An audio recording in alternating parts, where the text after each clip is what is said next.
Feature topic of the week is being defensive a direct result of no past accountability? Is being defensive a direct result of no past accountability? This question kind of stemmed from something that we touched on one of our shows, and we decided to branch it out and dive a little bit deeper into that type of behavior. So we about to go in on that, man. I'm about to bring in some context real quick. So here we go. I want to give the definition of accountability versus responsibility because I think people get misconstrued with the two. So responsibility is having an obligation to complete a task or oversee the output of something or of others that you are directly in charge of. Accountability is the acceptance, good or bad, of your personal actions that contributed to attaining or failing to meet an intended goal. That's accountability opposed to responsibility. So before we get all butt hurt tonight about accountability, this is the definition that I chose to go with because it makes a lot of sense. It's the acceptance, whether it's good or bad. You accept the fact that it's your personal actions that cause whatever happened, even whatever goal you intended to do. If you mess up and you accept accountability, this is what the definition of that is.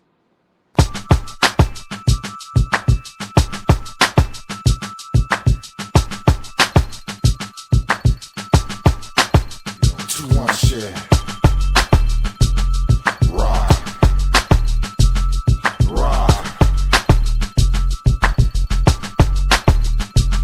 This is a war.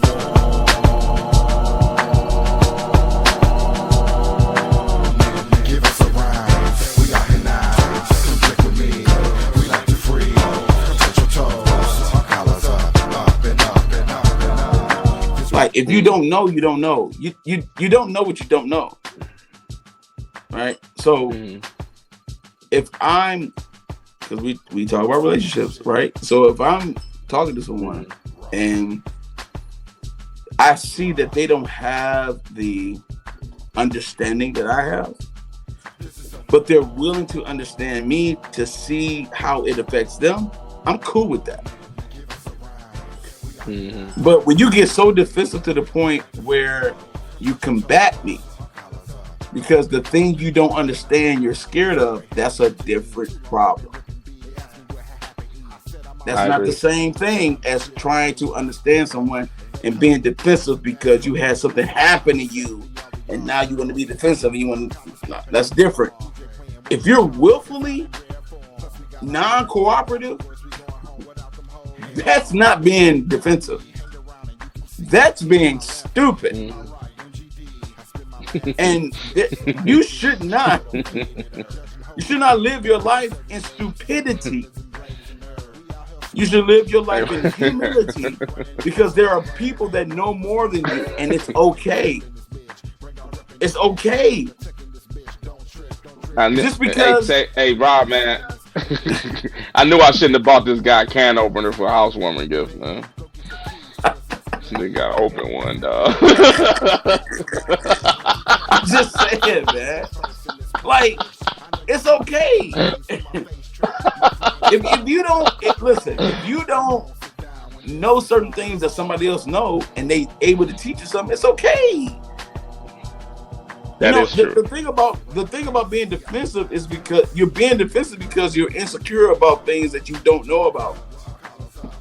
Because you feel like you should know about it, but you don't. So you get defensive. And then you start projecting. You start projecting your defensive-ness with people. Like, yeah, no, I know this. You ain't telling me nothing. I know this. I know this too. We trying to get to the same place.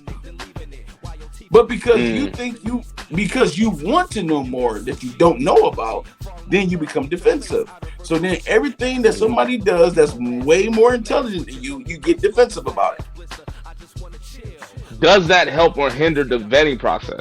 So we're going from emotional to methodical because that's what the vetting process is. It's more of method. It's more of a traditional way of getting to know someone, and and you're going into great detail and investigation when you vet. You know what I'm saying? It's deep. Like when you go, you want to know. Like you asking questions, you're looking at responses, you're checking body language, you're doing all that type. When I think of vetting, I'm thinking going deep in like that. So if I think they help or hinder, if I was to answer the question, I say it hinders it because you can, to me, I'm sorry, you can get caught up with vibe and energy and not vet somebody properly. Since vibing and energy is on an emotional tangent to me, since it's founded from emotional, right? From emotional foundation, you can attach yourself to that emotional foundation of somebody else they're portraying and forget to vet somebody. The vetting process is on the responsibility of the person that's actually vetting. No one shows you how to vet. That's a skill you have to have. Vetting is a skill. It ain't a gift. It's something that develops over time. It's a critical. That's why the definition, when you look at vetting, the definition, the word critical is in the definition. Why? Because something that's critical, there's an expertise to it. And if you don't have the expertise to realize what you need for yourself, then you should not date. You should do nothing but figure yourself out. Figure it out before you do anything. Because you can go too deep into something and then realize, like what Rob said, I love what he said. He's like, you get into something like later on, and then all of a sudden you realize like, that's not what I really want to do. You got to do that shit in the beginning. Like early. Like in a reasonable amount of time. Be reasonable with yourself. A lot of people are not reasonable with themselves. Like everybody thinks they're okay, they're perfect. No, y'all need help. Y'all need therapy. Like, y'all need to vet yourself. A lot of people do. You can't vet me if you haven't vetted yourself first. So this is why I think deal with yourself. You can't deal with you. You can't even deal with you. So what, you want me to deal with you? Right. Nah, yeah. I'm not playing that game, baby girl. So to answer this question, I think it does both. I think it helps and hinders you. It only hinders you if you don't know how to do it. It helps you if you know how to vet. If you know how to vet, it will help you. It will definitely help you. And if you don't know how to vet, it will hinder you so bad. And you think you're vetting, but you're not. All you're doing is projecting. How soon do you know when you're going to put someone in the friend zone? And I kind of want to know this. Is it worse for the giver or the receiver? Like, who's it worse for? So when do you know who might it be worse for? The person putting the person in the friend zone or the person who's getting the friend zone? I'm going to go out on a limb. Your branch and go out on a limb and say on both ends, it's immediately. When you know you about to friend somebody, I'm not playing with you. It's immediately. You know what I'm saying? I know when I don't like you. I know when I don't like you. Awesome, dog. I You love know what I'm saying? It might be all cool up front. It might be cool up front. Like I'm just like, okay, yeah, you know, the vibe might be there, energy might be there. It might be all cool like that, but soon as I know that we're not progressing to the point that I will like it, I know that immediately. And I think women do too. If we're still dealing with the urban legend that women know who they're gonna sleep with when they see them, they know too. They know exactly when they're gonna friend zone somebody. You know what I'm saying? It's a chance. It's that chance. They give them that chance. The introduction is just that chance. And then after a couple of moments, they know off top when you going into the friend zone. If you friend zone somebody, you put them in a particular place. Some people might parallel this thought with backburning. If you do that, that means that person fulfilled some of the requirements of what you like, and not all of them. So in the event that you just need some of them, you just go ahead and pull that sex out. Case may be. Like that, you know, this person might know how to date you. Might know how to be gentleman or woman out on a date and know how to do cordial stuff or whatever.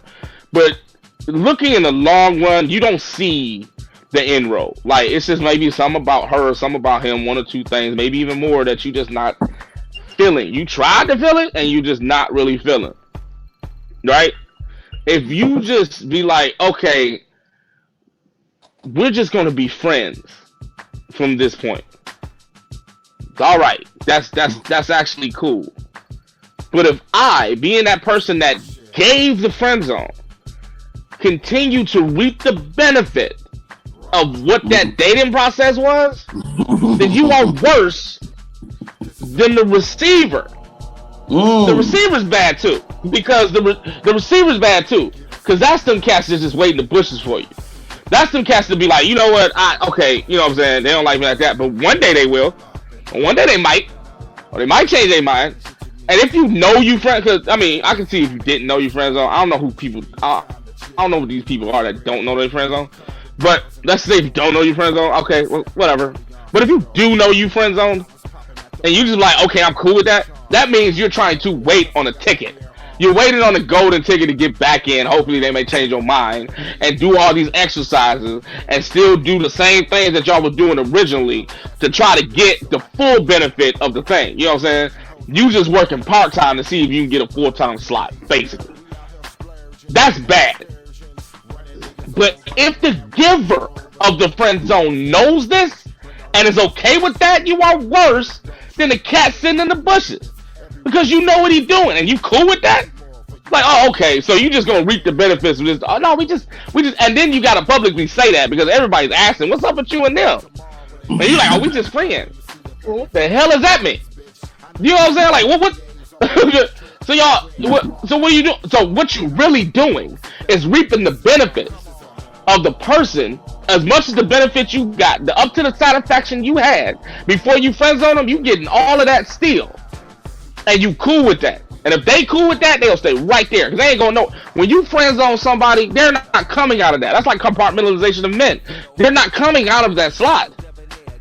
I never downgraded somebody to upgrade them later. I've never did that. If you honest about yourself, you ain't never did that shit either.